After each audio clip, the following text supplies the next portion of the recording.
Assalamualaikum warahmatullahi wabarakatuh. Apa khabar anak-anak semua? Ustazah harap anak-anak semua berada dalam keadaan sihat walafiat di samping keluarga tercinta.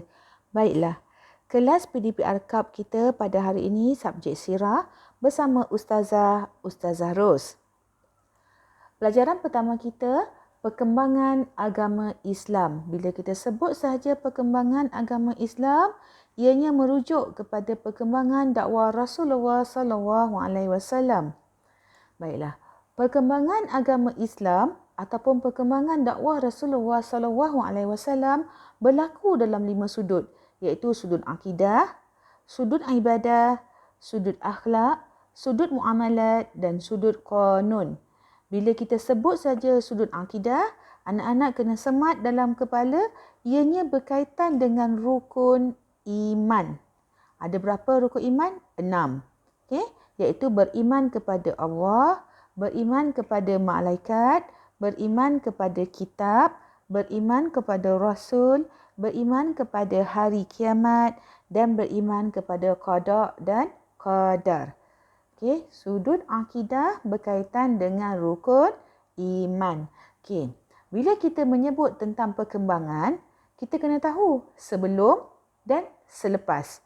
Okey, begitu jugalah dengan perkembangan agama Islam dari sudut akidah. Kita kena tahu apa akidah sebelum kedatangan Islam, iaitu akidah ataupun kepercayaan masyarakat Arab jahiliyah. Di sini Ustazah ada gariskan 3 kata kunci utama yang anak-anak kena ingat. Poin-poin ni poin penting yang dalam UPKK selalu keluar. Okay, soalan ini selalu ditanya sama ada dari segi soalan objektif ataupun subjektif maupun sesuai ataupun right bangkah. Okay, betul atau salah. Okay, yang pertama, kepercayaan masyarakat Arab jahiliyah, iaitu menyembah berhala, pokok besar, roh, alam seperti matahari. Dan anak-anak kena tahu juga apa maksud jahiliyah. Jahiliyah bermaksud tidak tahu atau bodoh. Jahil.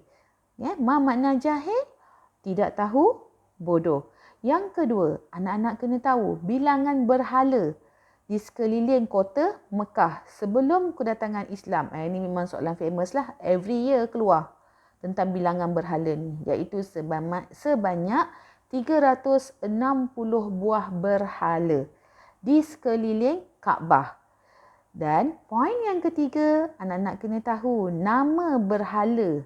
Okay, yang terbesar, Al-Lata dan Al-Uzza. Saya ulang balik. 2 berhala yang terbesar iaitu Al-Lata dan Al-Uzza. Biasanya soalan keluar minta 2. Tapi sekiranya soalan minta 3 nama berhala, anak-anak boleh letak Al-Lata, Al-Uzza, Al-Manat ataupun Al-Yarud dan Ya'ud. Jadi kalau boleh hafallah kelima-lima nama berhala ni.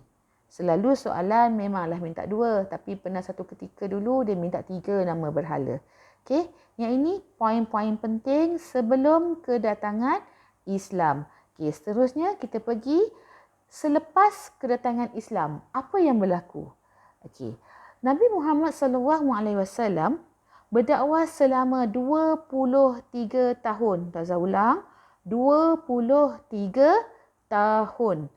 Okey, 10 tahun di Mekah, 13 tahun di Madinah. Jangan tertukar ya anak-anak. Yang ni memang kena ingat. Tahun ni, 10 tahun di Mekah, 13 tahun di Madinah. Okey, dan Rasulullah pada awal dakwahnya menekankan perihal akidah, iaitu perihal tauhid, keimanan kepada Allah. Bila keimanan kepada Allah ini telah utuh, telah kukuh dalam diri masyarakat Arab jahiliyah, barulah Rasulullah SAW beralih kepada rukun iman yang seterusnya, iaitu beriman kepada malaikat, beriman kepada kitab, beriman kepada rasul, beriman kepada hari kiamat dan yang terakhir beriman kepada qada dan qadar. Okey. Islam telah berkembang setelah Rasulullah SAW berhijrah ke Madinah. Okay? Dan Perkara pertama yang Rasulullah lakukan setelah berjaya memasuki kota Mekah ialah memusnahkan 360 berhala di sekeliling Kaabah. Okay? Ini soalan memang famous every year. Apakah perkara pertama yang Rasulullah lakukan setelah memasuki kota Mekah? Okay? Iaitu memusnahkan 360 berhala. Jadi, inilah poin-poin yang anak-anak kena ingat. 3 poin sebelum kedatangan Islam, iaitu kepercayaan masyarakat Arab Jahiliyah, bilangan berhala di sekeliling Kaabah dan nama berhala.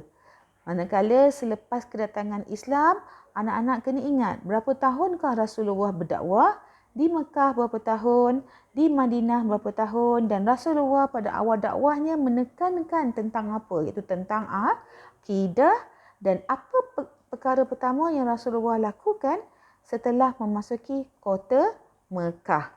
Baiklah, Ustazah harap penerangan Ustazah anak-anak faham dan jelas tentang perkembangan agama Islam dari sudut akidah. Sampai di sini saja penerangan Ustazah. Kita akan jumpa dalam kelas PDPR seterusnya, perkembangan agama Islam dari sudut ibadah pula. Falyatafaddal mashkura. Assalamualaikum warahmatullahi wabarakatuh.